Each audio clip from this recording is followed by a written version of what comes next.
Pronto. Vamos lá. Então, galera, a gente vai dar continuidade ao nosso assunto aqui, né? Até porque essa matéria ainda faz parte da nossa V1. A gente tem que terminar, adiantar nossa ementa, porque quando acabar esse confinamento, né, esse isolamento social aí, deve ser marcada a data da nossa V1, que vai ser feita de forma presencial. Essa é a informação que a gente tem da faculdade, tá? Então, a gente vai adiantar aqui o nosso assunto, né? Fiquem à vontade de fazer os questionamentos aqui via chat, ou ao final de cada bloco aqui que eu termine de falar, eu autorizo vocês a abrir o microfone para poder questionar, tá certo? Bem, a gente vai falar hoje aqui sobre os efeitos jurídicos do casamento, tá? Em verdade, esses efeitos jurídicos daqui, nós temos essa matéria totalmente trabalhada em vários artigos do Código Civil, né? Entre eles, os artigos 1565 a 1566, nós temos o artigo 1570 a 1606, bem como a gente tem também os artigos 1639 a 1710, né? Que estão totalmente em consonância com o artigo 226, parágrafo 5º da Constituição Federal de 88. Tá? Esses artigos aqui do Código Civil. Veja o seguinte, quando a gente trabalha com esses efeitos jurídicos do casamento, por força do princípio da igualdade, que foi estabelecido pela Constituição nesse artigo daqui, ele trouxe a figura da isonomia entre marido e mulher na figura do casamento. Seria interessante que vocês estejam acompanhando também com o código do lado, porque a gente vai ler algumas vezes aqui o código para vocês, tá certo? Então, esses efeitos jurídicos do casamento, na verdade, nós temos 3 efeitos jurídicos específicos decorrentes da figura do casamento, que são os chamados efeitos pessoais, que os cônjuges vão ter, os efeitos sociais e os efeitos patrimoniais que os cônjuges terão decorrentes do casamento. Tá? Veja que o primeiro efeito pessoal que a gente tem, quando a gente começa a pensar nos efeitos pessoais, o que é que nós temos? Vai dizer respeito aos direitos e deveres que os cônjuges possuem, né, decorrente da figura do casamento, que estão efetivamente estabelecidos nesses 2 artigos daqui do Código Civil. Veja o que diz aqui o artigo 1565. Pelo casamento, homem e mulher assumem mutuamente a condição de consortes, companheiros e responsáveis pelos encargos da família. Né? Parágrafo 1º. Qualquer dos nubentes, querendo, poderá acrescer ao seu o sobrenome do outro. Parágrafo 2º. Planejamento familiar é de livre decisão do casal, competindo ao Estado propiciar recursos educacionais e financeiros para o exercício desse direito, vedado qualquer tipo de coerção por parte das instituições privadas ou públicas. Então, veja, o que é que nós temos aqui como efeito pessoal para a figura dos cônjuges? Esse artigo daqui, 1565, estabelecendo, pelo fato de estar estabelecendo a sociedade conjugal entre as pessoas que estão contraindo o matrimônio, né, está jogando uma responsabilidade de natureza pessoal para cada um desses cônjuges dentro da figura do instituto do matrimônio. E isso vai se refletir especificamente no momento em que a gente analisa o artigo 1566, que fala dos deveres dos cônjuges dentro do casamento, né? Até porque, veja como o Código está trabalhando com essa situação que a gente vai esmiuçar mais adiante. São deveres de ambos os cônjuges a fidelidade recíproca, a vida em comum no domicílio conjugal, a mútua assistência, o sustento, a guarda e educação dos filhos e o respeito e a consideração mútuos. Veja, tudo que a gente aprendeu lá em Direito das Obrigações, sempre que você traz algo como dever, né, você traz também como contraponto a figura do direito. Então, no momento em que você trabalha aqui como sendo dever dos cônjuges no casamento, se um dos cônjuges tem o dever de ter a fidelidade para com com o cônjuge, o outro tem o direito de exigir esta fidelidade, exigir a coabitação, exigir a assistência mútua, como a gente vai verificar aqui no momento mais adiante, tá certo? Então, veja, o nosso ordenamento jurídico, no momento em que ele estabelece esse inciso 1, fidelidade recíproca, isso daqui é uma exteriorização do princípio da monogamia, né? No momento em que você contrai o matrimônio com uma pessoa, presume-se, né, por força até de lei, de que você vai ser fiel àquela pessoa e, portanto, você vai ser uma pessoa monogâmica, né? Hoje, existem as várias discussões acerca da possibilidade de alguns juízes estarem concedendo o direito à poliafetividade e a doutrina reconhecendo essa poliafetividade como sendo uma questão de natureza familiar, que é, tá? Como nós já falamos isso nas aulas presenciais ainda, nós estamos caminhando a um determinado momento de direito de família, uma coisa futura, não vai ser uma coisa que vai acontecer daqui a ano que vem, daqui a 3 anos, 5 anos, mas gradativamente a gente vai chegar a um patamar em que a figura do princípio da monogamia, ele pode deixar de existir como princípio para o casamento, né? Como princípio específico para o casamento. Pode haver a liberdade da pessoa, no momento futuro, vir a contrair vários matrimônios, se assim a pessoa desejar, né? Foi o que eu disse na sala de aula. O fato de você ter uma autorização para uma poligamia ou uma poliandria não significa dizer que todo mundo venha a ser poliândrico ou venha a ser poligâmico. Vai depender de cada postura, da postura de cada uma das pessoas. Tá certo? Então é importante que a gente comece a discutir isso agora, porque, como eu disse nas primeiras aulas, né, o direito de família é um direito extremamente mutável. Hoje a gente tem uma determinada situação jurídica, amanhã a gente pode ter outra, pode haver um entendimento diferente em relação à legislação que está sendo estabelecida pelo Código Civil, um entendimento do Supremo Tribunal que, entendendo a inconstitucionalidade de uma lei, de um determinado artigo do Código Civil, e que isso vai modificar as relações de natureza familiar também. Tá certo? Vocês entenderam essa parte aqui? Inicial, desse efeito pessoal que a gente tem? Se manifestem aqui, que é para poder a gente dar continuidade ou tirar dúvida de vocês. Delmar, valeu, meu amigo. Tá? Beleza. Agora veja o seguinte, quando a gente fala do segundo efeito que nós temos, a figura dos efeitos sociais, veja que esses efeitos sociais, eles não vão atingir única e exclusivamente as pessoas dos cônjuges no matrimônio, mas vão também atingir toda a sociedade. Então, como efeitos principais que nós temos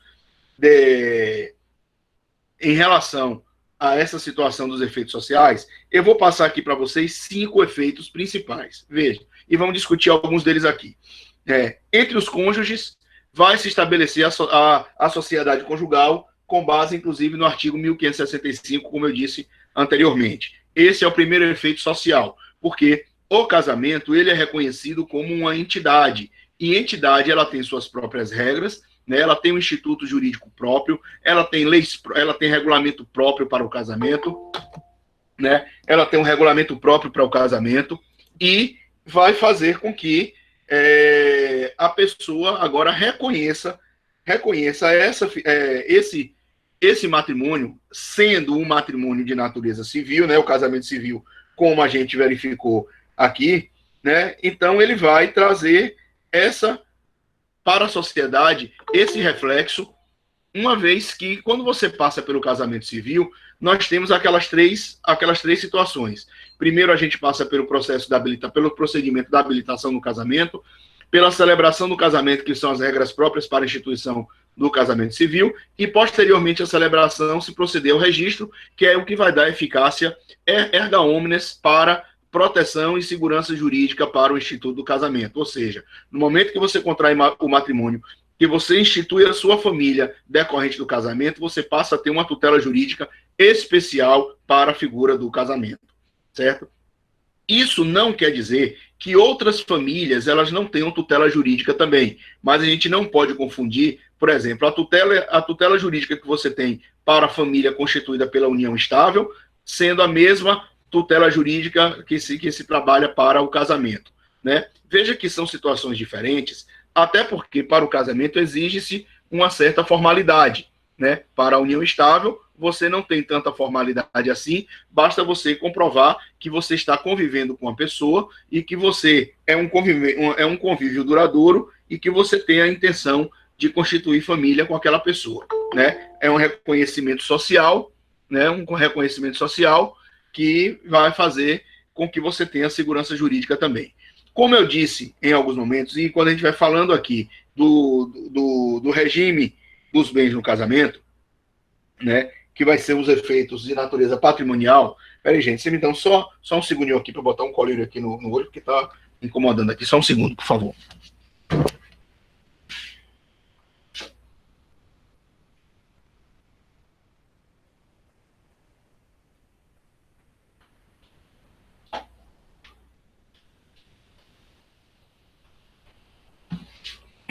Desculpa aí. Certo? Então, no momento que você trabalha com os efeitos patrimoniais, o casamento ele vai também trazer alguns reflexos, certo? E essa sociedade conjugal que foi estabelecida, ela vai fazer com que a sociedade reconheça esses direitos inerentes à figura do casamento, com reflexos tanto na sociedade quanto na pessoa dos cônjuges, tá certo? Agora veja que a gente tem um outro efeito jurídico aqui, social, que é, com o casamento se institui a família, né, com base no artigo 1565 e 226 da Constituição, né? Então, a família, ela é constituída pelo casamento, e a gente viu isso aqui no momento em que a gente começou as aulas de direito de família nesse semestre, falando das várias espécies de família. A gente tem a família decorrente do casamento, a gente tem a família monoparental, a gente tem a família eudemonista, a gente tem a família decorrente da união estável entre pessoas heterossexuais, a gente tem a família constituída pela união estável entre pessoas do mesmo sexo. Hoje a gente tem o casamento civil de pessoas do mesmo sexo, tá certo? Então, a gente analisando essas duas situações, tanto do casamento de pessoas heterossexuais com o casamento de pessoas homossexuais, a tutela jurídica é a mesma. Não vai haver uma diferenciação pelo fato do gênero da pessoa que está contraindo o matrimônio. O que nos interessa é a existência do casamento civil com base naquilo que foi estabelecido pela lei, passando pela habilitação, passando pela celebração do casamento e findando com o registro dele. Tá certo? O terceiro efeito social que a gente tem é, pelo casamento muda-se o estado civil dos cônjuges, ou seja, e muda o status social que a pessoa tem. Então veja que isso vai ter reflexo não somente na sociedade, mas também reflexo nos efeitos patrimoniais. Porque, veja, no momento em que eu contraio o matrimônio, eu não posso me apresentar na sociedade como sendo uma pessoa solteira, tá? Porque o efeito jurídico do estado civil de solteiro é diferente do estado civil de casado.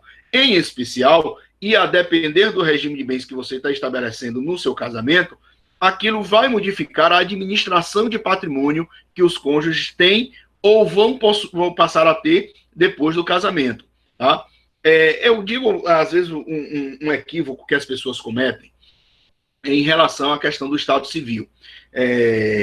Às vezes, hoje, nós temos aquela discussão de que uma pessoa que se divorcia, ela chega e vira para a sociedade e pergunta qual é o seu estado civil. Elas têm vergonha de dizer, eu sou divorciada, como se aquilo fosse algo negativo na vida da pessoa. Não, não é uma coisa negativa. O seu estado civil é de divorciado. Por que divorciado? Porque você casou e você dissolveu o seu matrimônio pelo fato de não ter dado certo. O casamento não dá certo por vários motivos, né? Óbvio que a gente não pode raciocinar uma pessoa ingressando numa vida matrimonial dizendo, eu vou me casar, se não der certo eu vou me divorciar. Eu me divorcio porque é fácil hoje. Então, se for com esse pensamento, eu digo, é melhor não casar, né? Porque você já está entrando num relacionamento, numa situação onde você já está achando que vai dar errado, né? As pessoas, às vezes, se esquecem de uma coisa interessante com o casamento. Quando você contrai o matrimônio com uma pessoa, você não conhece toda a história de vida daquela pessoa. Vamos imaginar que duas pessoas com 25 anos de idade, 26 anos de idade, elas comecem a namorar e aos 28 anos, 27 anos de idade, 2 anos, 2, 3 anos depois de terem começado a namorar, essas pessoas desejam contrair matrimônio. Vai se apagar os 25 anos anteriores da vida da pessoa, só porque você está casando com ela? Não. Né? Então você tem que se adequar até a história de vida daquela pessoa, porque aquela pessoa, tanto você quanto aquela pessoa, estão trazendo para um relacionamento agora histórias de vida que são completamente dissociadas uma da outra. Né? Mesmo que você tenha sido amigo de infância daquela pessoa, a sua história de vida não vai ser a mesma história de vida que aquela pessoa tem. Mesmo que vocês sejam amigos e que vocês se apaixonem e depois vocês desejam contrair matrimônio. Mas a história de vida é diferente. Tá certo? Então, isso, a história não pode ser apagada, mas o que você traz de carga pessoal para o casamento, ele deve servir como base para que você, juntamente com o seu cônjuge, busquem a felicidade decorrente do casamento. Porque eu acho que essa deve ser a intenção que toda pessoa tem no momento que deseja contrair o matrimônio. Né? Você não vai simplesmente dizer, eu quero casar porque eu acho bonito ser casado. Tá. Só que aí você esquece que você está criando um relacionamento, um vínculo jurídico de natureza forte e que tem uma tutela pesada dentro do ordenamento jurídico brasileiro. Né? Então, casar não é brincadeira.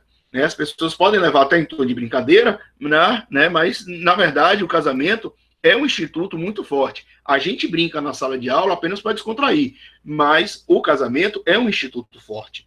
Né? Então, veja. Como eu estava dizendo aqui, a figura do estado civil da pessoa. Então, essas pessoas que chegam, sou divorciada, aí diz, eu tenho vergonha de dizer que eu sou divorciado, vou dizer que eu sou solteiro. Só que, na verdade, você não é solteiro, você é divorciado. E isso vai trazer implicações jurídicas para você, se no momento você se acostumar tanto em dizer que você é solteiro sem você ser, se você vai adquirir um determinado patrimônio, vai fazer algum negócio jurídico, na qual exija para você a informação do seu estado civil, se você estiver dando a informação errada, você está cometendo, inclusive, um crime. Você está dando uma falsa informação. Então, vocês têm que tomar muito cuidado com essa situação. Aí diz, Michel, eu tive aluno que dizia, professor, mas é porque eu acho feio dizer que eu sou divorciado. Aí eu perguntei, por quê? Porque fica aparecendo para a sociedade que você não teve competência para poder segurar o seu casamento, é isso? É isso mesmo? Mas você não pode pensar dessa forma. Você pode não ter sido nenhum culpado pela separação ou pelo divórcio. Então não tem que se pensar dessa forma. Não é vergonha nenhuma dizer, eu sou divorciado, eu sou solteiro, eu sou viúvo. Né? Você pode não estar num relacionamento, então você diga o seu estado civil correto, até para que depois você não cometa o equívoco de estar informando equivocadamente uma informação errada para o poder público. Vamos imaginar que você divorciado, você tem nova aptidão para poder contrair matrimônio. Você vai virar para o cartório lá, o oficial do registro vai dizer assim, eu quero me casar, qual é o seu estado civil? Mas eu sou solteiro. Aí quando o oficial de registro for verificar, quando você apresentar a sua certidão de nascimento atualizada, na verdade você não vai apresentar nem a sua certidão de nascimento, vai ser a certidão de casamento com a averbação do divórcio, ele vai dizer, peraí, mas você é divorciado, você está me dizendo que você é solteiro.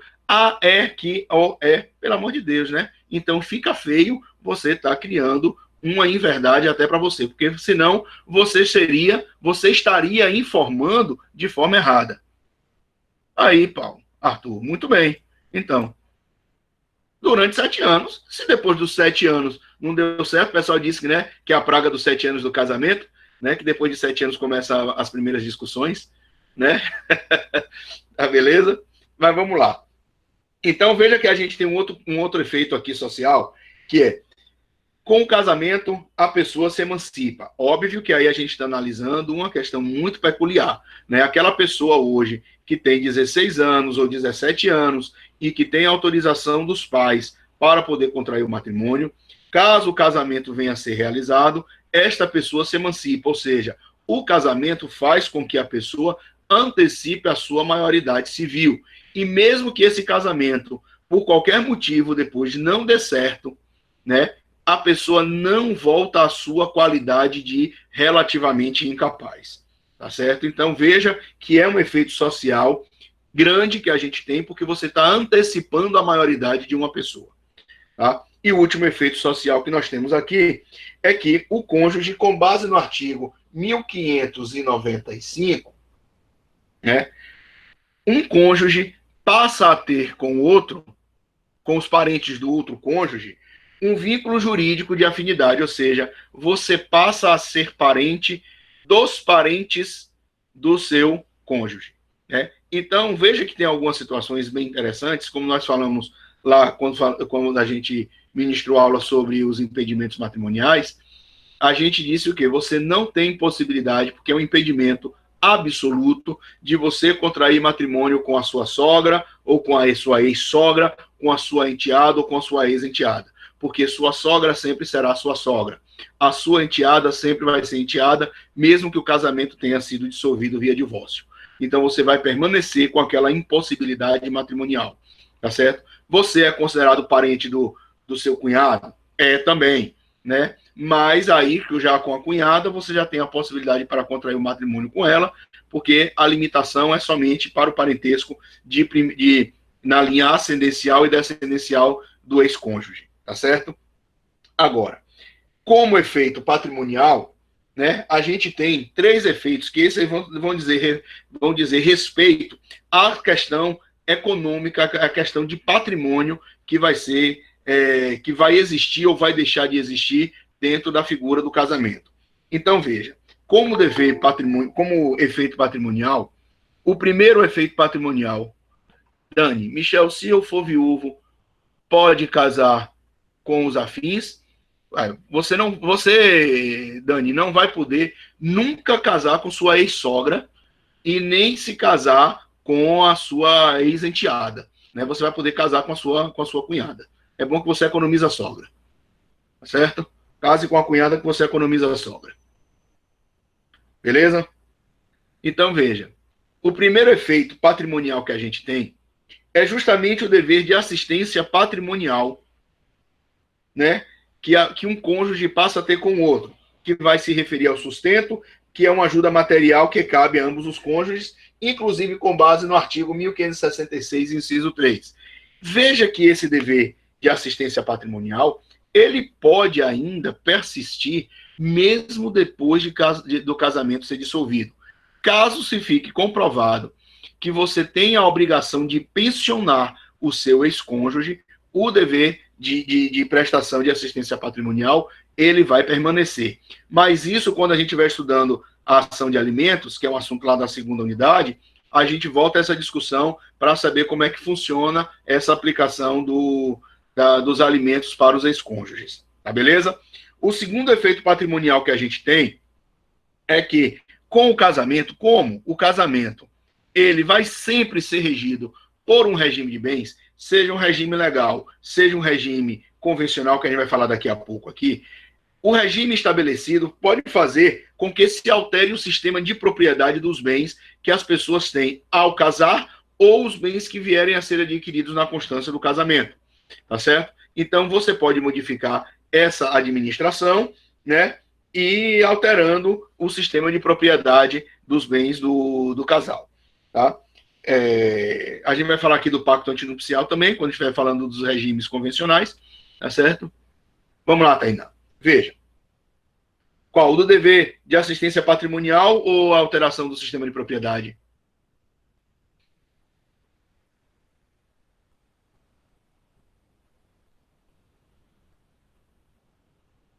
Pronto. Veja. A depender do regime de bens que você vai escolher para o seu casamento, você pode modificar a propriedade, o sistema de propriedade dos bens. Veja. Se você hoje é uma pessoa solteira e você tem um apartamento, e você comprou com o seu dinheiro, não vamos nem pensar que você recebeu o apartamento que você mora hoje de herança de seu pai ou de sua mãe. Você comprou o seu apartamento, certo? O apartamento é seu, está no seu nome, a escritura está no seu nome. Mas vamos imaginar hipoteticamente que ao você casar, você opta pelo regime da comunhão universal de bens. Mesmo que você compre um novo imóvel junto com o seu marido passa a ser dono do imóvel que você tinha antes de casar por força do regime da comunhão universal de bens. Então já modifica o sistema de propriedade aí. O que antes o imóvel só tinha um proprietário, ele agora vai ter 2 proprietários. Entendeu? Então, a depender do regime de bens que você estabelece, você vai modificar a propriedade dos bens, o sistema de propriedade dos bens, como a administração também. Porque se eu sou casado por um regime onde se institua a figura da ameação, via de regra, eu tenho algumas obrigações de que, referente aos imóveis, para eu alienar determinados bens, eu vou precisar obrigatoriamente da outorga da minha esposa, né? A outorga conjugal. Se esse apartamento, se eu sou casado com você pelo regime da comunhão universal ou pelo regime da comunhão parcial e a gente deseja vender um apartamento cuja propriedade nós dois dividamos, eu, mesmo que esteja no meu nome, eu só posso vender se eu tiver a outorga conjugal, se você me autorizar a vender. Entendeu? Então, veja que isso aí altera a administração do patrimônio. Ficou mais claro agora? Beleza. Veja que o outro efeito que a gente tem, como efeito de natureza patrimonial, é que com o casamento, um cônjuge passa a ser necessariamente herdeiro do outro. É uma matéria que vocês vão estudar no semestre que vem, quando vocês estiverem estudando direito das sucessões, e vão verificar essa questão dos herdeiros legítimos e dos herdeiros necessários. Então, o cônjuge, ele passa a ser, agora, herdeiro necessário do outro. Então, se o seu cônjuge vier a óbito, a depender da ordem de vocação hereditária, das situações onde se envolvem a regime de bens do casamento, o cônjuge sobrevivente, ele poderá ter o direito de herdar o patrimônio que o falecido deixou. Mas isso é matéria lá do semestre que vem, quando você estiver estudando direito das sucessões. Tá claro, gente? Entenderam essa parte? Certo? Se vocês quiserem abrir o microfone aí para poder fazer algum questionamento, estou aqui à disposição, senão a gente vai dar continuidade à matéria. Vamos lá? Ou, se quiserem, pode perguntar via chat aqui também. Um minutinho aí para vocês se manifestarem. João, a fidelidade que o Código Civil faz referência no 1566 tem um significado. Eu vou falar disso daqui a pouco, João. Tá? Vou falar daqui a pouquinho, quando a gente vai falando aqui dos deveres, dos direitos e deveres dos cônjuges. Tá?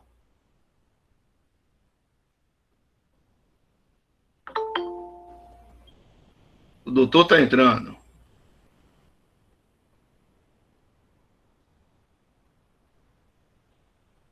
Valeu, Idelmar. Amanhã eu devo estar postando outros casos práticos para vocês, tá? Respondo aqueles 5, eu devo estar colocando mais alguns para vocês aí. Tá certo? Mas amanhã. Sim. Essa questão do cônjuge ser herdeiro necessário. Sim, o que é que você deseja saber, Tainã? Isso é matéria de sucessões, tá? Porque a depender de com quem você esteja concorrendo para receber a herança, né, independentemente do regime de bens, você vai receber a parte da herança. Outras situações, você tem que analisar efetivamente o regime de bens para poder saber se você terá direito ou não para receber a herança. Ô, Michel, tá me ouvindo? Estou. Na verdade, eu só queria tirar uma dúvida quando você falou dele ser herdeiro necessário. Isso vai além do que já cabe ao cônjuge como esposo, como esposa? Tipo, se ele é além de... No momento que você casou, automaticamente você é herdeiro necessário do outro. Isso aí já é ameação, seria? Não. Ameação é o direito que você tem da metade do patrimônio que é estabelecido pelo regime de casamento. Né? Às vezes você tem, quando você estiver estudando lá sucessões no semestre que vem, veja o seguinte, mesmo que você tenha direito à ameação, a depender da circunstância, você também terá direito à herança. Em outras situações, ou você só recebe meação, e em outras situações, você só recebe herança. Ok, obrigado. Ok? Mais alguma dúvida, galera?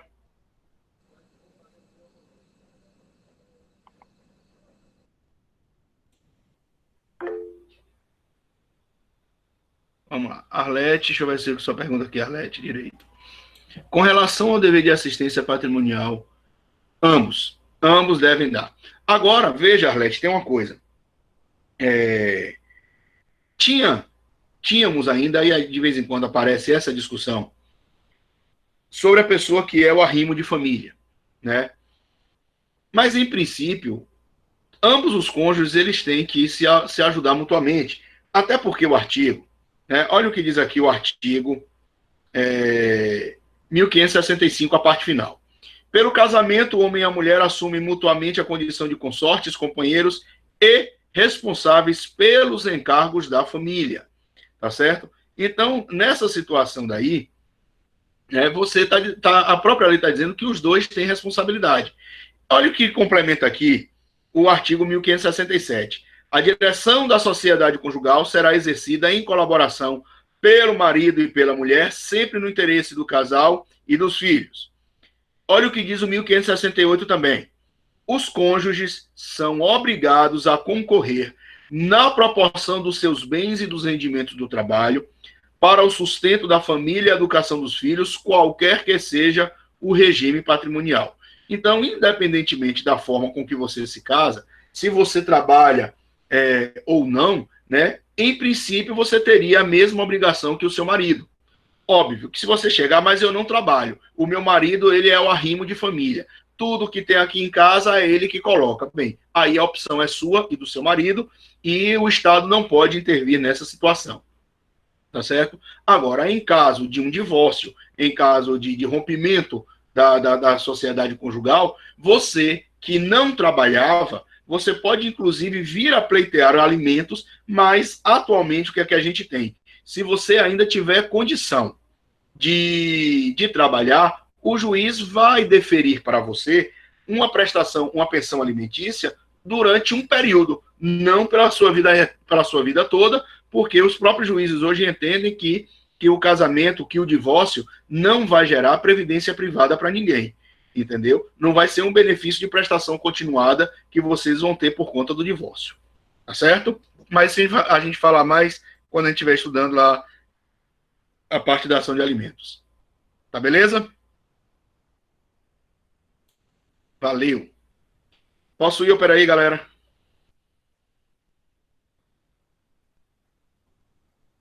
Então vamos lá. Me lembro que o artigo 111, ele diz que o silêncio importa na anuência, né? Então, se vocês estão caladinhos, significa dizer que vocês estão entendendo tudo, que eu posso cobrar na prova e posso tocar aqui o barco, e a gente vai começar a falar dos direitos e deveres dos cônjuges. Então, eu vou apagar isso aqui um pouquinho, que eu vou precisar aqui de desenho para vocês.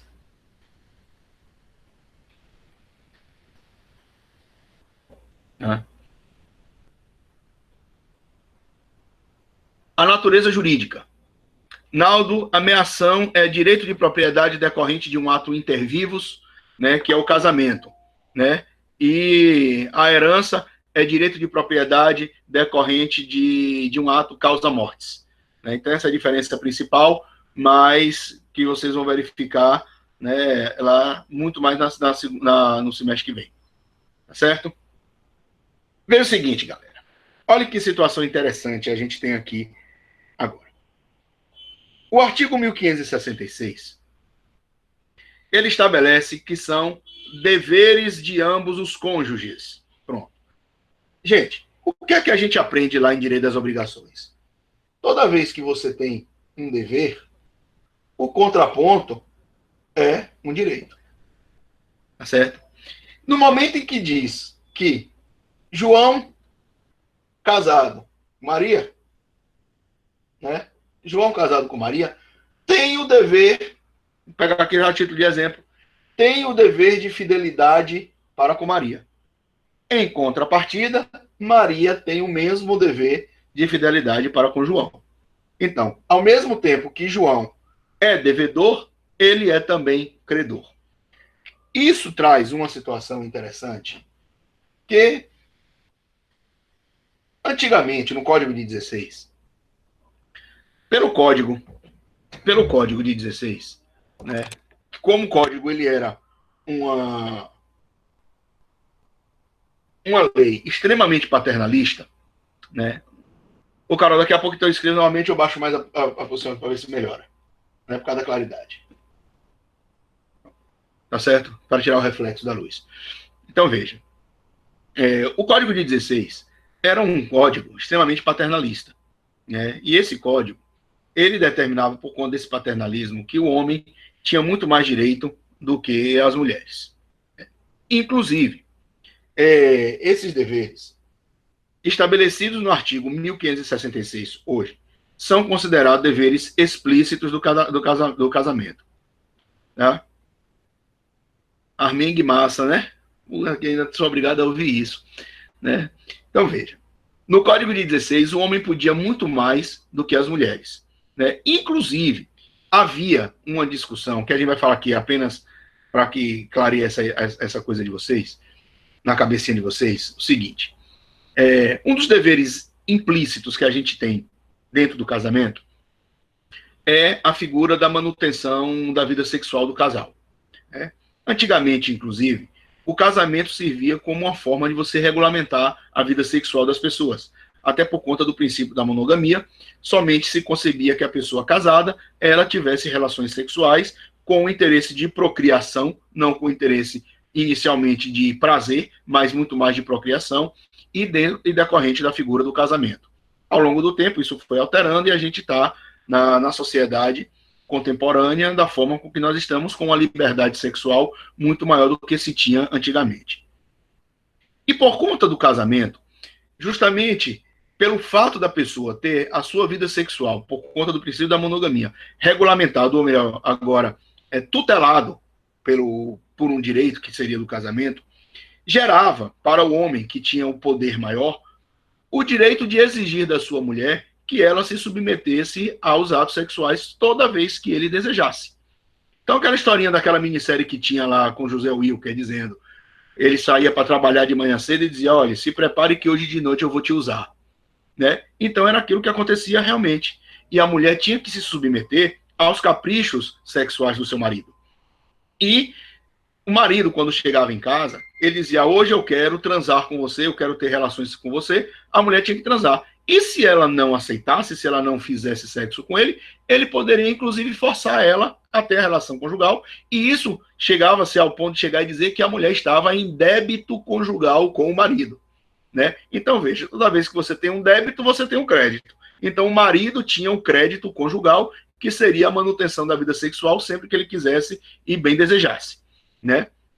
Só que hoje, inclusive, a gente não tem mais essa possibilidade, até porque o estupro, hoje já existe o estupro de marido contra mulher. Então, o Código Penal, né, a lei penal modificou, e você sabe muito mais do que eu sobre isso, né, porque vocês são estudiosos também do direito penal, onde o marido ele não pode forçar a mulher a ter relação sexual, até porque o estupro hoje ele tem um conceito muito mais amplo. Né? Veja que antigamente somente poderia ser vítima de estupro a mulher. Hoje pode ser vítima de estupro tanto o homem quanto a mulher, ou outra orientação sexual que a pessoa venha a ter. Né? Porque hoje o conceito de estupro é o quê? Você constranger alguém, mediante violência ou grave ameaça, a ter relações de natureza sexual com aquela pessoa. Né? Então o conceito ficou muito mais amplo, e hoje o marido não pode forçar a mulher para ter relações sexuais por conta disso. Né? Veja que o nosso Código Civil, no momento em que ele fala dos deveres, dos direitos e deveres do casamento, ele está estabelecido justamente num rol explícito do artigo 1566. São deveres de ambos os cônjuges: fidelidade recíproca, vida em comum no domicílio conjugal, mútua assistência, sustento, guarda e educação dos filhos, respeito e consideração mútuos.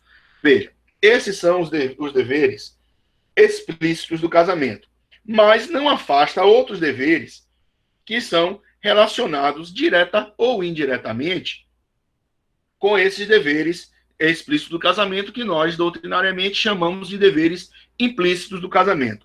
O que seriam os deveres implícitos do casamento? O dever de lealdade, compreensão, diálogo, carinho, tolerância, a entrega sexual, né? Então, todas essas derivações dos deveres explícitos do casamento vão ser nos deveres implícitos, vão estar consubstanciados nos deveres implícitos do casamento. Né? Aí vem um questionamento. Michel, o inciso 1, ele fala da fidelidade recíproca, e você falou aí de lealdade. Lealdade e fidelidade é a mesma coisa? Não. Eu, particularmente, entendo, e eu acho que creio que vocês também devam compreender dessa forma, né?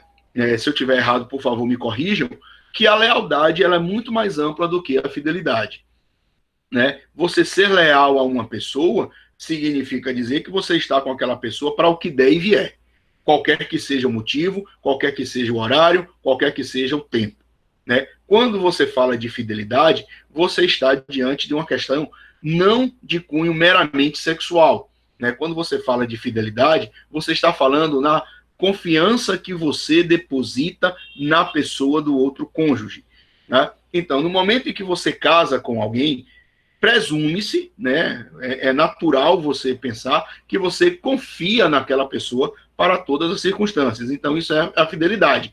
Se existe a quebra da fidelidade, né, aí você está violando um direito explícito, um dever explícito do casamento. Óbvio que o que a gente pensa aqui, que uma das formas, e até a própria doutrina também trabalha com isso, que uma das formas mais graves que nós temos para a quebra dessa confiança é justamente a figura do adultério, né? Aí sim, quando você pensa na figura do adultério, aí você pode chegar e dizer que você está falando da figura de cunho sexual, porque aí o adultério realmente é um encontro sexual que uma pessoa tem fora do seu casamento. Veja, inclusive, que o adultério houve uma época que ele era crime, que era um tipo penal estabelecido no Código Penal. Não me lembro o ano, né, que deixou de ser, mas hoje adultério já não é mais considerado como crime. Entretanto, ainda pode ser utilizado como uma forma ou de você buscar o divórcio, a separação judicial ou, a depender da circunstância, até a anulação do casamento, como nós vimos aqui na nossa última aula presencial, que fala sobre o erro essencial sobre a pessoa. Eita porra, videocacetada, né? Da pessoa do outro cônjuge. Tá certo? De novo, é um espírito sem luz aqui. Fica quieto. Né? Em 2005. Obrigado, Alan. Né? Se fosse na faculdade, isso aqui poderia ser considerado como né, acidente de trabalho. Né? Tá? Mas vamos lá. Tá certo? Então veja, gente. A fidelidade é a confiança que se deposita na pessoa do outro cônjuge. Agora veja que nós temos algumas situações. Pois é que o povo fica nervoso. Eu não tenho esse problema, não sou casado. Né? Agora veja o seguinte. A doutrina, ela trabalha com algumas situações interessantes sobre a figura do adultério. Né? Além do adultério propriamente dito, né, que é o encontro sexual que uma pessoa casada tem com alguém fora do casamento, inicialmente, a gente tem que pensar a seguinte situação. Ainda que seja um dever explícito do casamento, não é um dever de natureza absoluta. Né? Você pode mitigar essa situação da fidelidade. Né? A gente falou, salvo engano, na última aula, sobre essa situação, dizendo o seguinte: se um determinado casal, né, tenha uma cabeça mais liberal do que outras pessoas, e eles desejam, para a sua fidelidade conjugal, buscar uma outra pessoa ou outras pessoas para que participem dos seus jogos sexuais, isso não significa dizer que está se quebrando com a figura da fidelidade. Porque, na verdade, você teve a anuência do outro cônjuge em ter um encontro sexual fora do casamento.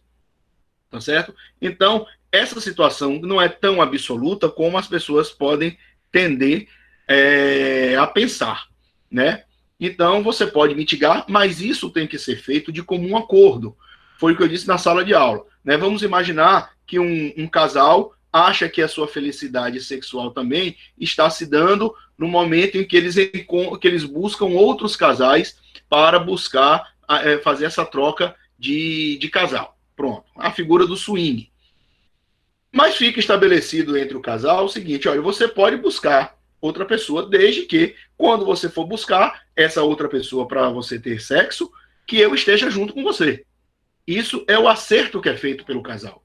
Se eu acertei isso com a minha esposa e depois eu busco uma pessoa sozinho, aí eu quebrei a confiança.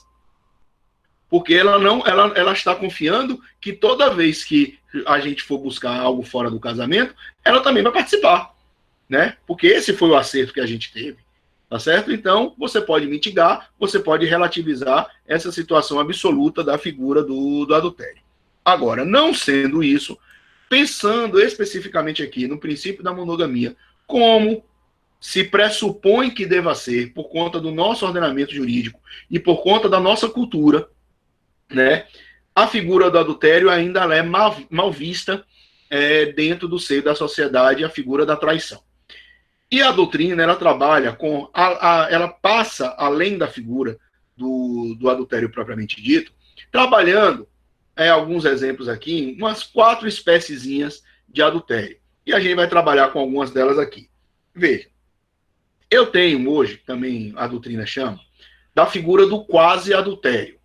O que seria o quase adultério? Nesse quase adultério, a pessoa, ela pratica atos de envolvimento afetivo com uma outra pessoa que não a sua esposa, né, ou o seu marido, né? Como beijos, carinhos, troca de carícias, mas que efetivamente não existe um encontro sexual. Então, esse quase adultério é assim considerado porque ele pode ser motivo ensejador de um divórcio. Entendeu? Você simplesmente pode chegar e dizer, eu não vou continuar casado com uma pessoa que está buscando outras pessoas para poder trocar carícias. Por que a pessoa expressa não? Né? Ela está implícita dentro do entendimento da fidelidade recíproca aqui, João. Tá certo? Então, a pessoa ela pode utilizar esse quase adultério como sendo uma forma de embasar na sua cabeça o seu pedido. O adultério está na fidelidade recíproca. O adultério era considerado como crime, né? Vamos lá, vou falar daqui a pouco, Juliana, sobre isso, tá certo? Então, essa troca de carícias, né, os beijos fora do casamento, né, os carinhos feitos fora do casamento, é que geram a possibilidade da desconfiança e vai gerar o ciúme, as discussões, as DRs, e isso pode findar na extinção da sociedade conjugal via divórcio, né? Aí você tem um outro tipo de adultério, que aí é a pergunta de Juliana, seguinte, o chamado adultério virtual. Esse adultério virtual é praticado pela internet, por troca de correspondências, telefone, mas que também ainda não existe o relacionamento de natureza sexual propriamente dito, né? Então, esse adultério virtual, ele também pode ser utilizado como forma de você buscar a dissolução do casamento via divórcio. Porque se a pessoa está buscando virtualmente outra pessoa, é possível que essa busca ela venha a se concretizar e aí ela deixa de ser um adultério meramente virtual e passa a ser o adultério propriamente dito, tá certo? Então as pessoas têm que tomar muito cuidado com essa questão do adultério virtual. Esse negócio de troca de mensagens via WhatsApp, Telegram, troca de vídeos, Skype, videoconferências na qual as pessoas buscam se mostrar, né, as suas partes íntimas para as pessoas, isso pode gerar um grande problema para o seu casamento, tá? Aí você tem uma outra situação, essas duas aqui são bem interessantes, né? Que é a figura do chamado adultério precoce, né? Boa noite, professor. Tire dúvidas em relação à vida. Eu ainda vou chegar lá. Vou falar isso ainda, André. Eu ainda estou falando do inciso 1, tá? Então veja o seguinte. Nós temos a figura do adultério precoce, né? O adultério precoce é aquele que se observa no início do casamento, né? Nos primeiros momentos que o casamento ocorreu, nos primeiros dias, nos primeiros meses de casamento, e isso pode gerar uma consequência jurídica bem interessante. Aquela historinha que Reginaldo Rossi cantava, vai trair o marido em plena lua de mel, né? Então aquilo seria considerado como adultério precoce. Veja que além do adultério precoce, ele servir como forma de você dissolver o casamento via divórcio, é possível ainda que você tenha a utilização desse adultério precoce como forma de anulação do casamento com base no erro essencial da pessoa do outro cônjuge, no inciso 1 do artigo 1557. Vamos ler ele novamente aqui, para a gente verificar como ele diz aqui, ó. 1557. Considera-se erro essencial sobre a pessoa do outro cônjuge o que diz respeito à sua identidade, sua honra e boa fama, sendo este erro tal que o seu conhecimento ulterior torne insuportável a vida em comum ao cônjuge enganado. Então, veja que se eu comprovo que eu sofri uma traição nos momentos iniciais do meu casamento, né, eu posso chegar e alegar isso numa ação anulatória. Que eu vou dizer, bem, se a gente acabou de se casar e a criatura já está me colocando chifre, então, meu amigo, o que é que eu vou ser se eu demoro mais tempo com essa pessoa aqui, né? Então, não está dando certo, houve essa quebra de confiança, houve essa quebra de fidelidade, eu não tenho interesse e eu me equivoquei em relação ao outro cônjuge, então eu quero anular o casamento, porque eu quero voltar a ser solteiro, né? Como a gente discutiu isso quando falamos das ações anulatórias aqui. Tá beleza? Porque o adultério e a monogamia não foram mencionados pelo legislador no Código Civil. João, isso aí a gente tem que perguntar para o legislador, né? Não, isso aí já vinha sendo trabalhado praticamente desde o Código de 16, e aí é a questão da cultura, né? Não necessariamente tudo aquilo que é cultural o legislador tenha explicitado no Código Civil, tá certo? Né? Nem a doutrina também, a própria jurisprudência também trabalha dessa forma. É um princípio geral de direito que a gente trabalha aqui nesse momento, tá certo? Beleza? Na verdade, Michel, a monogamia é entendida porque você é proibido, né? Está vedado casar com quem já é casado. Então a monogamia está já prevista. Mas não no Código Civil, Davi. Ela é considerada como crime no Código Penal. Entendeu? Porque quando você fala do Código Civil, na esfera civil, você fala da fidelidade recíproca, que é a presunção da monogamia. Entendeu?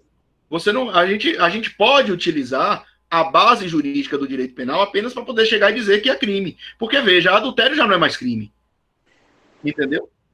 E você entende que o adultério, você está ferindo o princípio da monogamia também.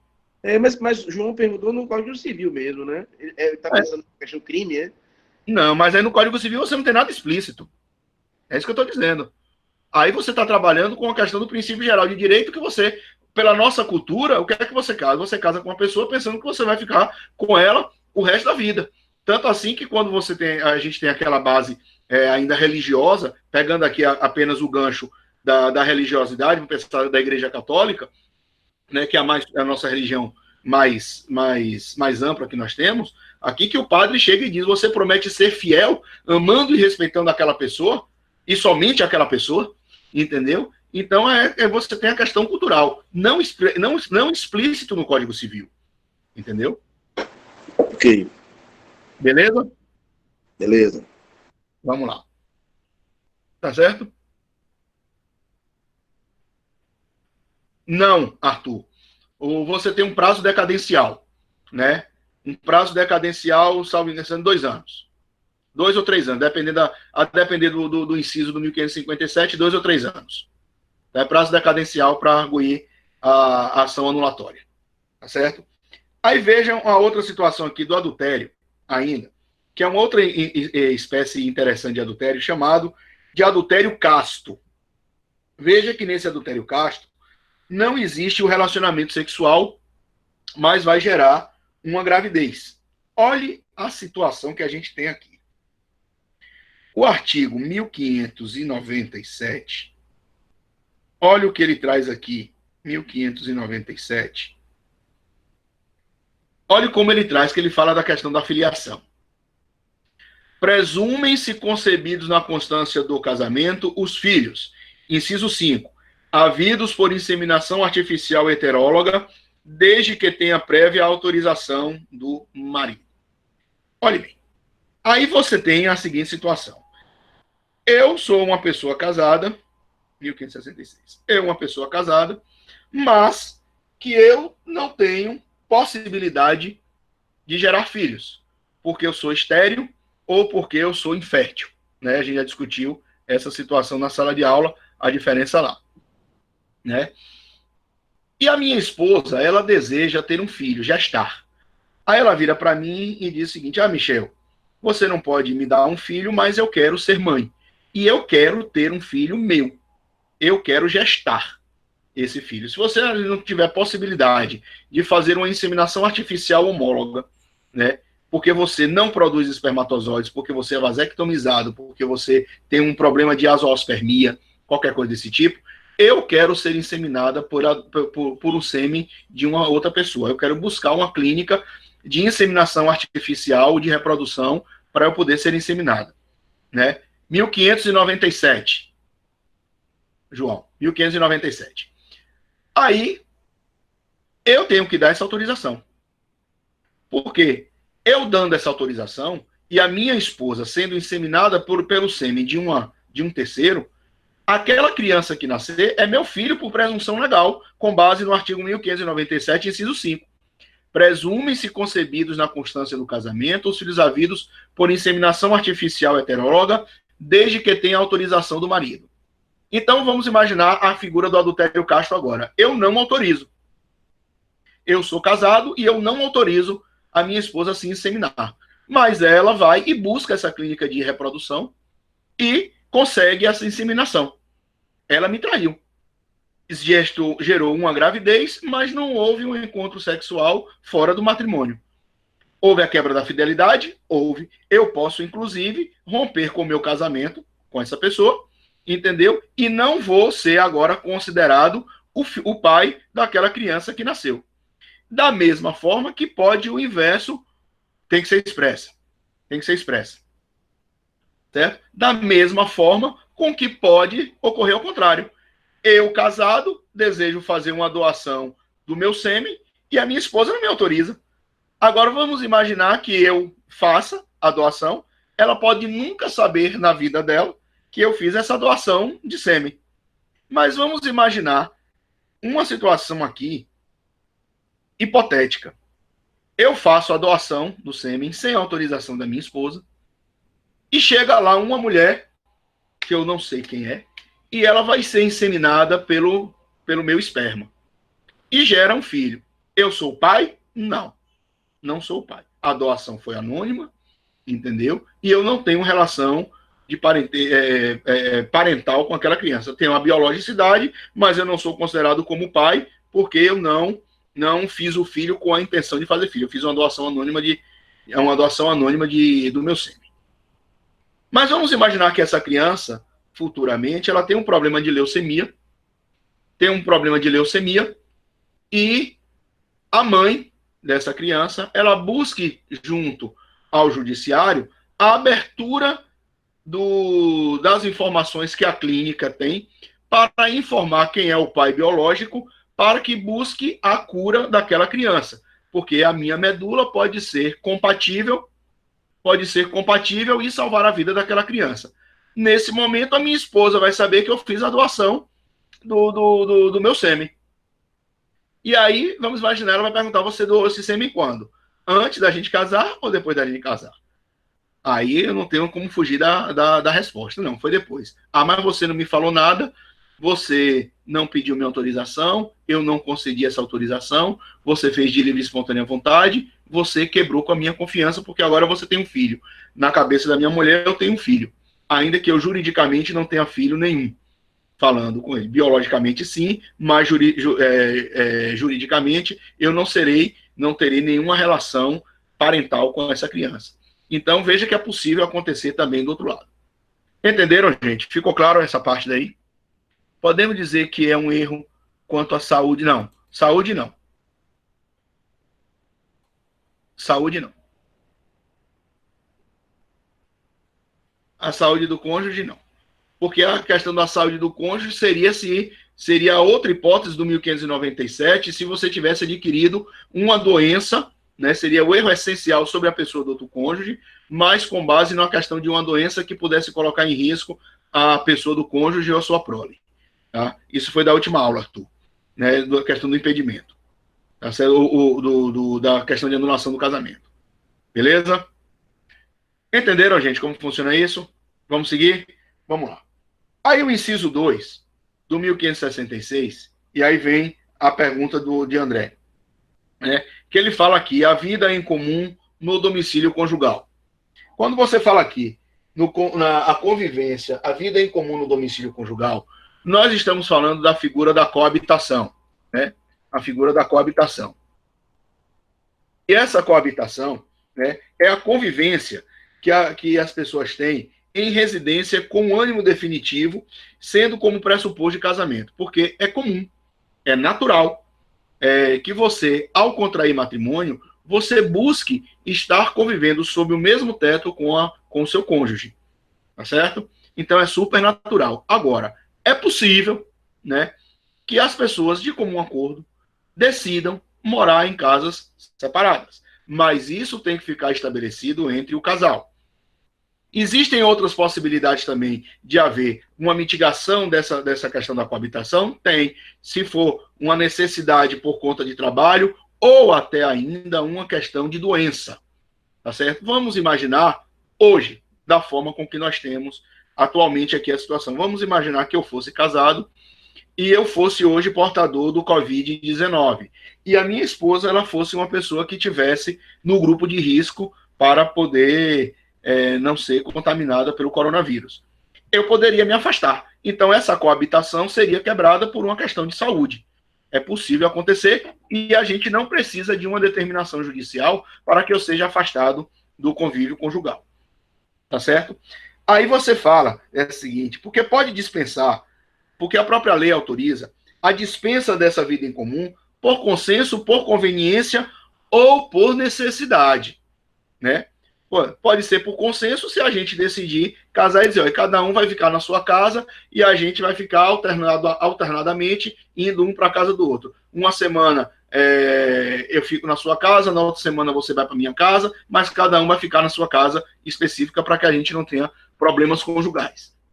É o entendimento das pessoas, vai depender da pessoa com que você está casando. Se ela tiver o mesmo entendimento que você, não tem problema nenhum em vocês, por acordo mútuo, né, vocês decidirem conviver em casas separadas, e aí não seria a arguição do abandono do lar, né? Por uma questão de necessidade, questão de trabalho, né, ou por uma questão de conveniência, né, também por conta do trabalho ou por conta de uma questão envolvendo a saúde, né? Agora, para que você... A falta grave que a pessoa tem na quebra da coabitação é justamente a figura do abandono voluntário do lar. Então, veja, para que você configure o abandono do lar, a pessoa que está saindo, que está se afastando do lar, ela tem que fazer isso de forma espontânea e não pode arguir, e que esse abandono não tenha sido motivado pela pessoa do outro cônjuge. Olha a seguinte situação, né? Se discute muito hoje né, que a gente vê ainda, infelizmente, o aumento da violência doméstica. E as mulheres, muito mais vítimas dessa violência, elas buscam no juiz, né, uma medida protetiva para que o marido seja afastado daquela convivência. Então, veja que essa situação daí, a pessoa não pode chegar e arguir que houve um abandono voluntário do lar, porque o marido está sendo afastado por conta de uma necessidade de uma medida protetiva para garantir a saúde e a integridade física da sua cônjuge. Tá certo? Então, você não pode considerar isso como abandono voluntário.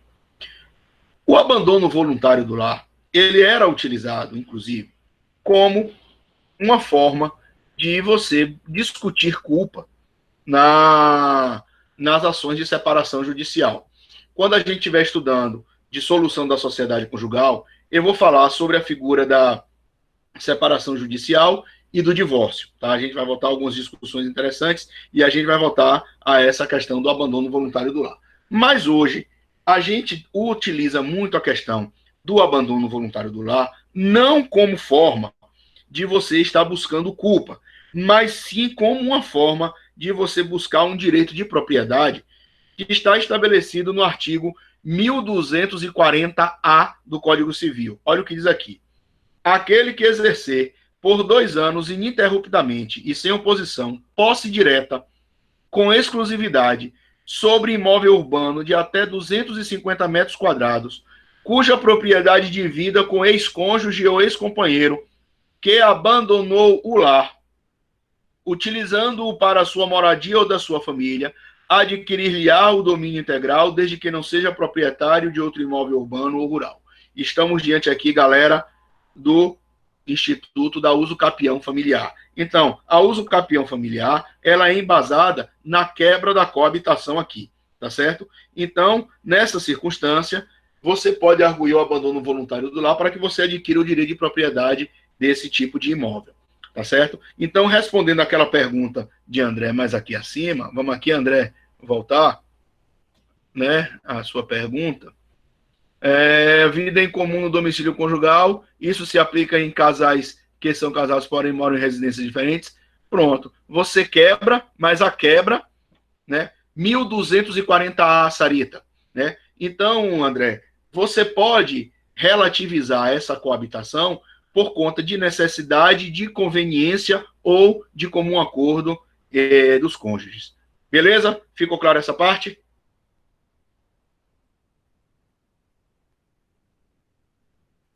Maravilha, galera. Vamos lá. Veja aqui o inciso 3 agora, do 1566, quando ele coloca aqui. É dever de ambos os cônjuges a mútua assistência. Veja que essa mútua assistência é o auxílio, é a colaboração que um cônjuge tem que ter para com o outro, né?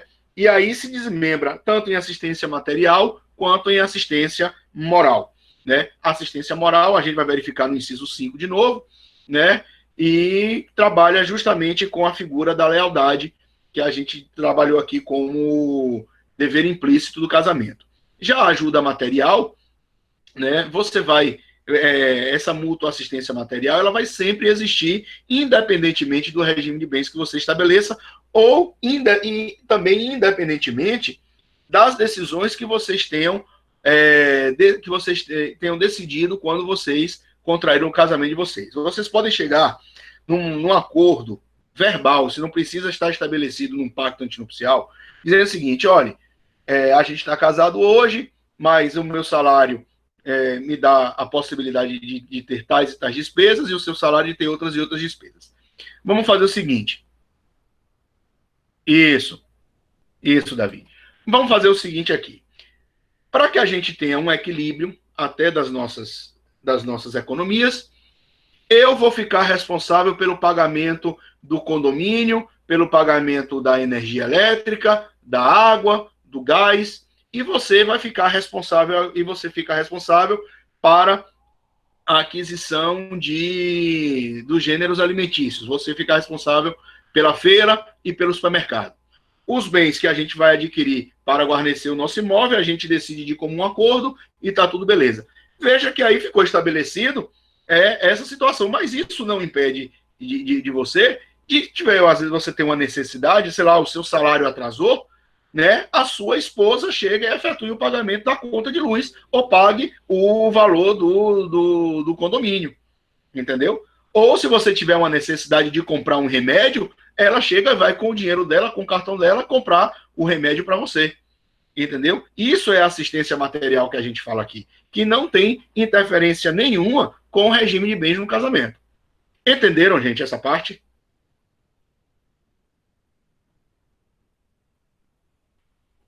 Maravilha. Beleza.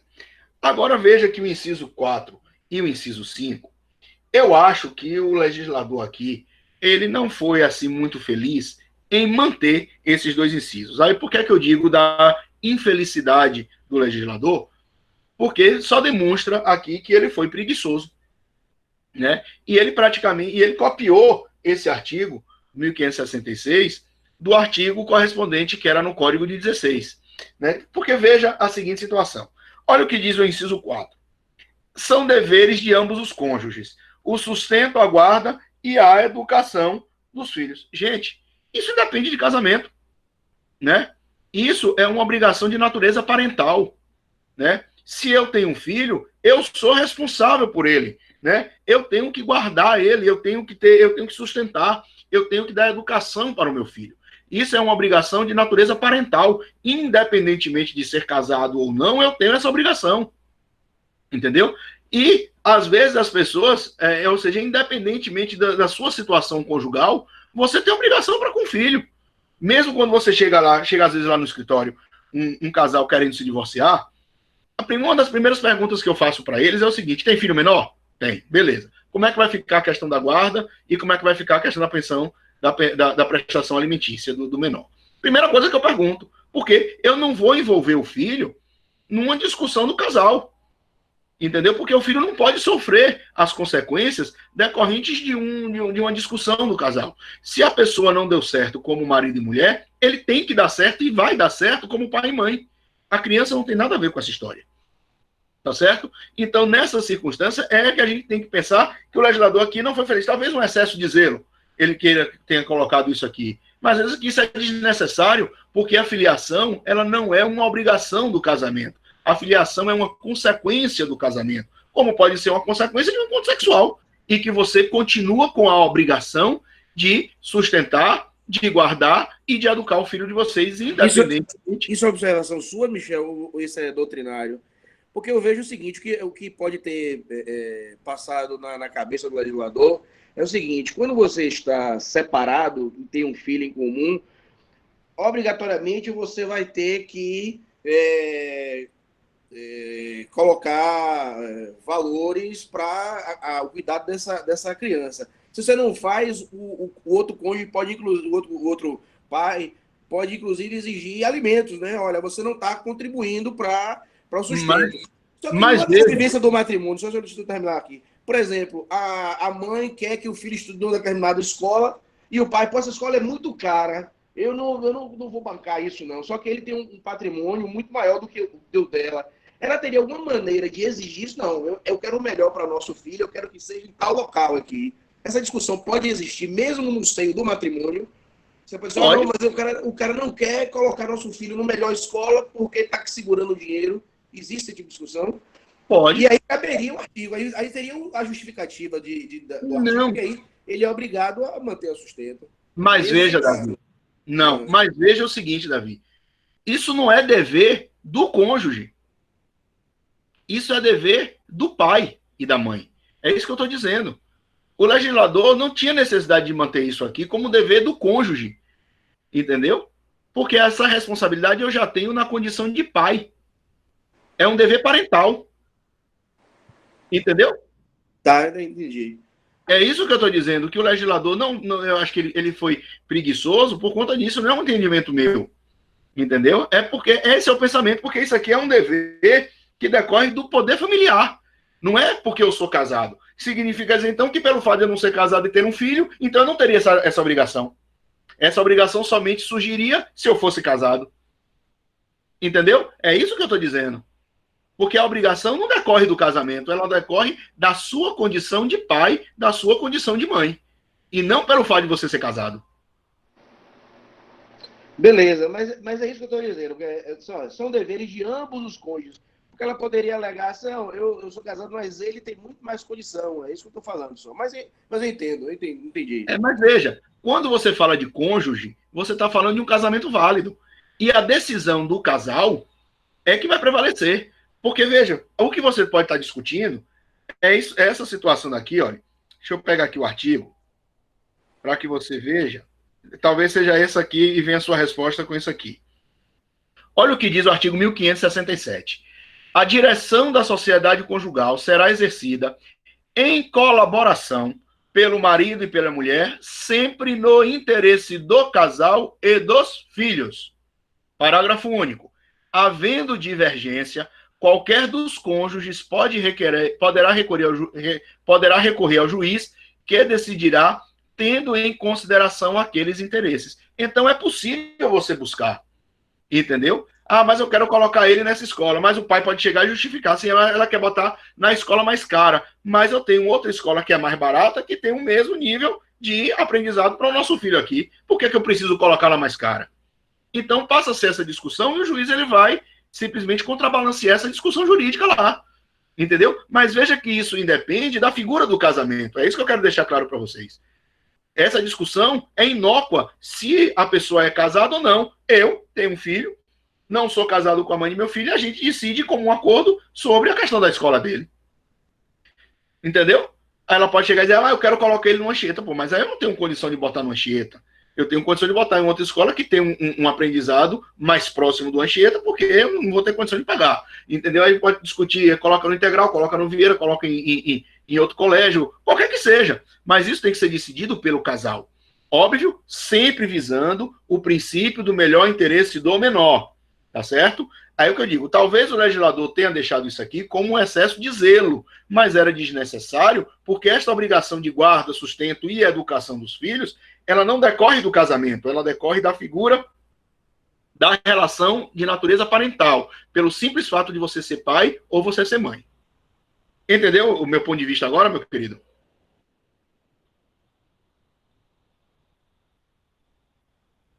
Beleza. Vamos lá.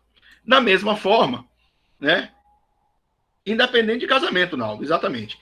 Aí você vem aqui o inciso 5 do 1566, que ele fala aqui como dever de ambos os cônjuges o respeito e a consideração mútuos. Bem, a gente já discutiu essa questão da consideração, do respeito e da consideração, quando você fala da figura da lealdade que deve permear todo e qualquer casamento, né? Fora que você não vai respeitar ou deixar de respeitar a pessoa pelo fato de você ser casado ou você ser divorciado agora. Você tem que respeitar a pessoa pelo fato de ser pessoa. Da mesma forma que a gente, eu, professor, vocês, alunos, a gente não é casado, mas a gente tem que se respeitar, né, e se considerar mutuamente. Óbvio que você dá o pensamento de que, se você respeita, você deve respeitar e levar em consideração qualquer pessoa. Óbvio que se você escolher uma pessoa para passar o resto da vida com você, pelo seu casamento, você tem que dar um plus de consideração para aquela pessoa que vai se revestir na figura da lealdade e da assistência, tanto material quanto da assistência moral com o seu cônjuge. Entenderam isso, galera?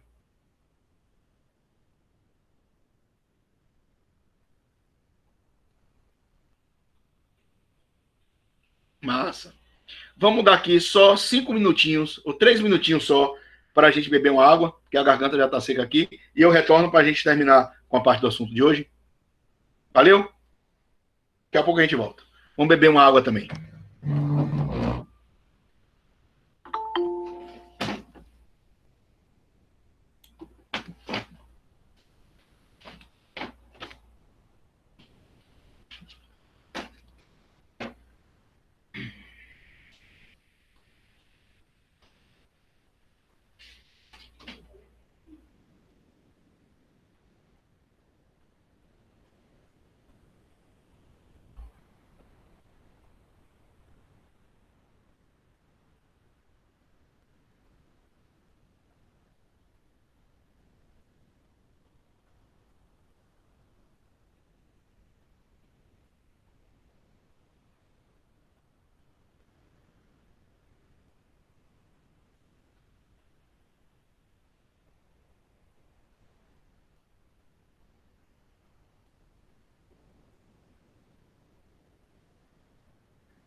Já estou de volta, viu, galera? Quando vocês quiserem, a gente continua.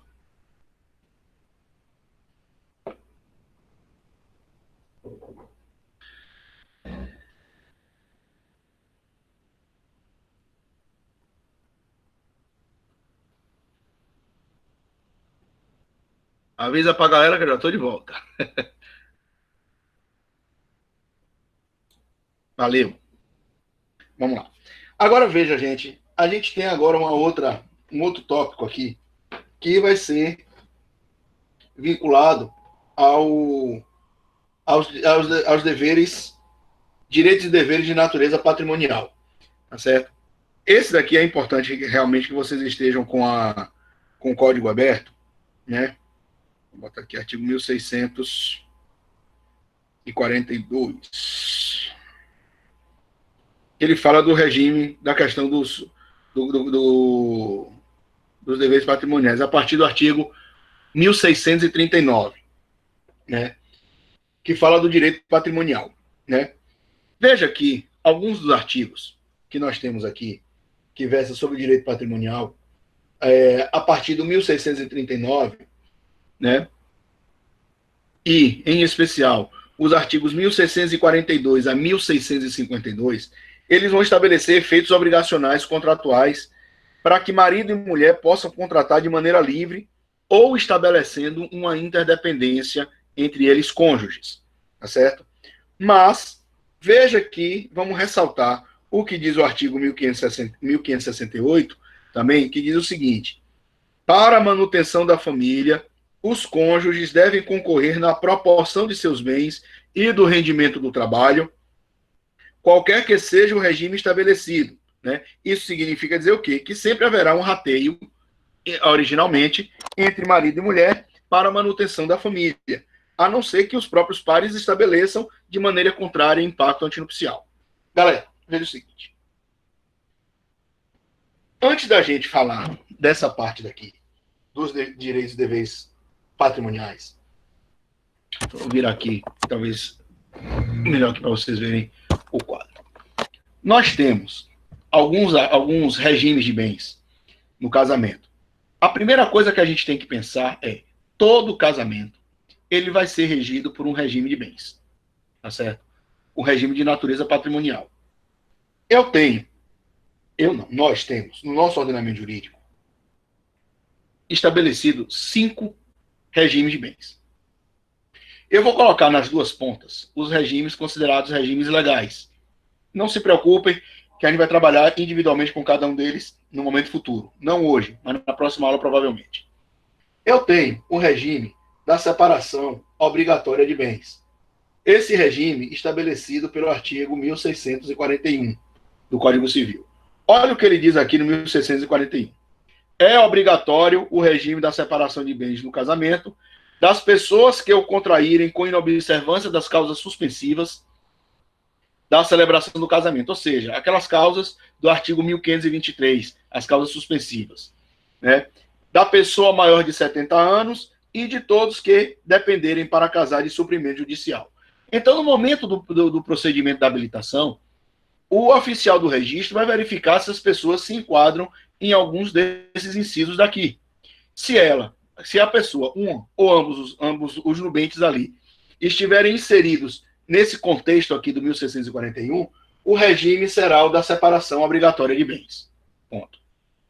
Não estando as pessoas incursas nesses incisos daqui, o oficial do cartório, ele vai verificar se as pessoas, se eles apresentaram no processo de habilitação, o chamado pacto antinupcial. Né? O pacto antinupcial. É este pacto antinupcial daqui que vai ser celebrado antes do casamento.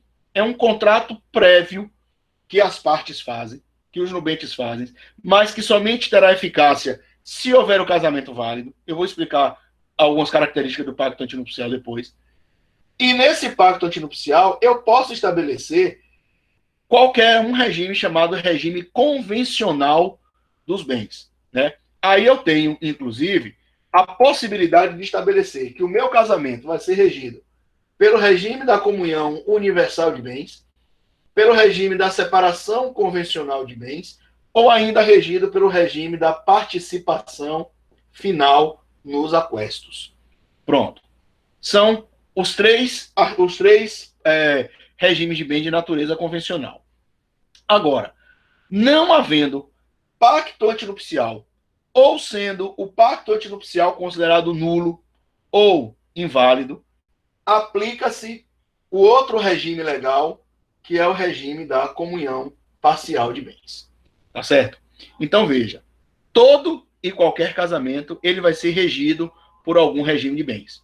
Seja pelos regimes legais, ou seja pelos regimes de natureza convencional estabelecidos pelo pacto antinupcial. Tá? Mas aí, antes da gente trabalhar com a questão dos regimes, é importante que a gente analise exatamente a situação dos deveres e direitos patrimoniais que a gente tem. Quais são as disposições patrimoniais que são importantes para que a gente discuta aqui? Olha o que estabelece o artigo 1642. Aqui é a leitura do Código. Tá? 1642. Qualquer que seja o regime de bens, tanto o marido quanto a mulher podem livremente praticar todos os atos de disposição e de administração necessários ao desempenho de sua profissão, com as limitações estabelecidas no inciso 1 do artigo 1647. O que é que diz o 1647? Ressalvado o disposto no 1641 ou 1648, nenhum dos cônjuges pode, sem a autorização do outro, exceto no regime da separação absoluta, alienar ou gravar de ônus real os bens imóveis. Né? Então a gente volta para 1642. Se eu não tiver alienando, né, ou gravando de ônus real os imóveis, eu posso livremente, né, praticar atos de disposição para a administração do meu patrimônio. Eu posso pegar um determinado imóvel que eu tenha e transformar ele no meu escritório de advocacia. Entendeu? Eu não preciso da autorização da minha esposa para isso. Eu apenas vou informar para ela se o meu regime é um regime que se comunica, um regime comunitário, onde ela tem o direito também. Só vou dizer, meu amor, esse determinado imóvel daqui eu vou estar utilizando, a gente comprou essa sala, eu vou utilizar para o meu escritório. Pronto. Eu apenas informar para ela. Então eu tenho essa liberdade e não preciso da anuência dela, apenas a informação. Inciso 2. Administrar os próprios bens. Então eu não preciso da autorização da minha esposa para poder administrar os bens que me pertencem, né? Que são única e exclusivamente meus, né? Deixa eu ver aqui a pergunta. Vamos lá. Tainã. O regime de bens pode, mas a gente vai falar isso, Tainã, quando a gente falar especificamente dos regimes, tá certo? A gente vai falar especificamente. Né? O prazo não, você pode modificar a qualquer tempo, mas existem alguns parâmetros, alguns requisitos que devem ser observados. Tá? Então veja o seguinte. Né? O inciso 3 do 1642 diz: desobrigar ou reivindicar os imóveis que tenham sido gravados ou alienados sem o seu consentimento ou sem o suprimento do juiz. Então veja, se eu tenho um bem que eu para vender, eu preciso da outorga conjugal, né, e eu vendo, a minha esposa, independente da minha autorização, ela pode reivindicar da pessoa que recebeu aquele determinado bem. Né? Ai, vocês são as ondas. Né? Inciso 4. Demandar a rescisão dos contratos de fiança e doação ou a invalidação do aval realizados pelo outro cônjuge com infração do disposto nos incisos 3 e 4 do 1647. Porque, veja, o 1647 diz que para eu prestar fiança ou aval, eu preciso da outorga conjugal. Né? Quando a gente fala aqui de outorga conjugal, a gente entende o seguinte. Antes tinha aquela discussão dizendo o seguinte, eu casado, para eu ter a outorga da minha esposa, se a minha esposa precisa me dar o consentimento, a gente chamava isso de outorga uxória. E se era minha esposa que precisava do meu consentimento, chamava isso de outorga marital. Mas como hoje você tem a possibilidade do casamento entre pessoas do mesmo sexo, então você não vai chegar a ficar definindo quem é marido, quem é mulher na relação ali. Né? Então, para que você evite essa situação, você chama de outorga conjugal, que ela supre toda essa questão da autorização. Inciso 5. Reivindicar os bens comuns, móveis ou imóveis, doados ou transferidos pelo outro cônjuge ao concubino, desde que provado que os bens não foram adquiridos pelo esforço comum destes, e se o casal estiver separado de fato há mais de 5 anos. Então, veja, se eu sou casado, eu não estou separado de fato há mais de 5 anos, e eu dei a título de doação, ou adquirir ou transferir a propriedade, né, de um imóvel para a minha concubina, porque eu ainda sou casado, a minha esposa ela pode reivindicar da concubina esse imóvel, a não ser que fique comprovado que o imóvel foi adquirido com a ajuda, o auxílio da concubina e do meu dinheiro próprio. Né? Então, a minha esposa não teria direito a essa parte. Então, ela não teria como reivindicar. Certo? Aí vem o inciso 5 aqui. Inciso 6, perdoe. Praticar todos os atos que não lhe forem vedados expressamente. Aí vem o 1643.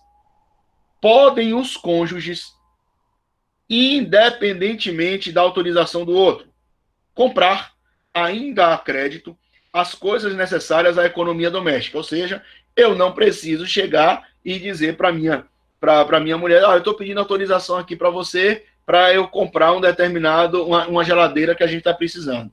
Né?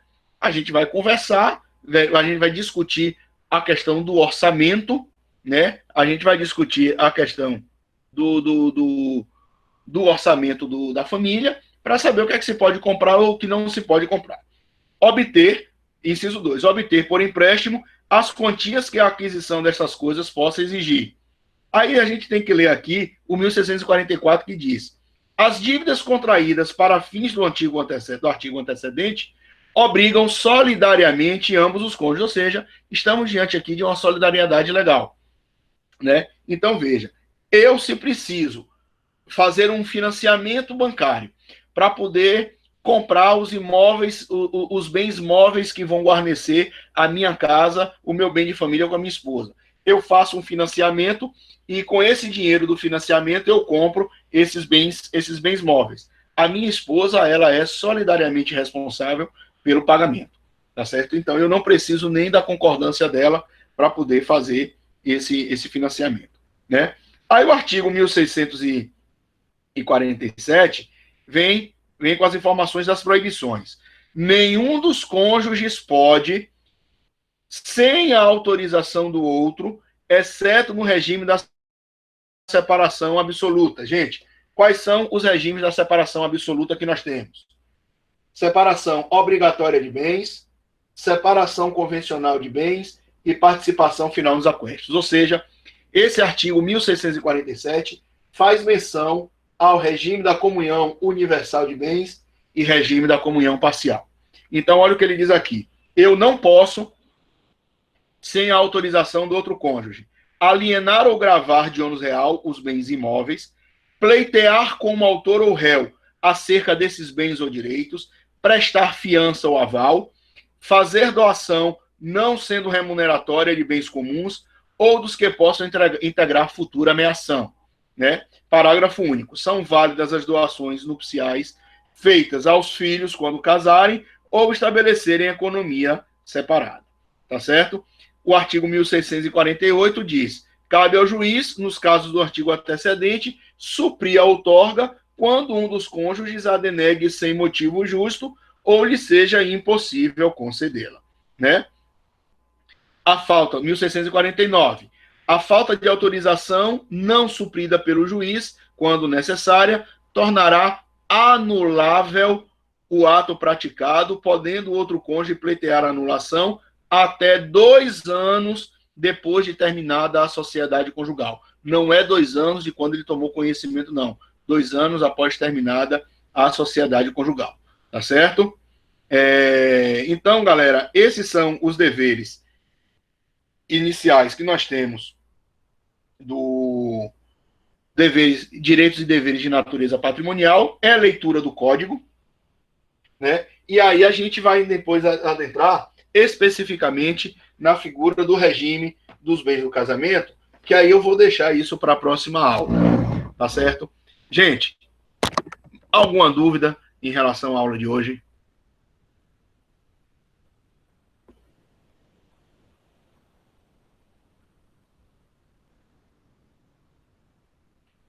Valeu, Davi. Obrigado, meu amigo.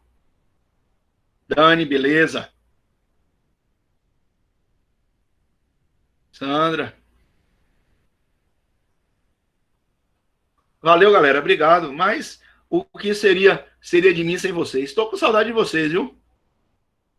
Estou com saudade de vocês. Viu? Obrigado. Esse feedback que é importante. Valeu? Ó, eu vou parar a gravação aqui da aula, mas não saia não que eu quero ter um bate-papo com vocês aqui rapidinho. Tá? até em relação a isso, Fábio. Tá? Eu só vou parar aqui a gravação.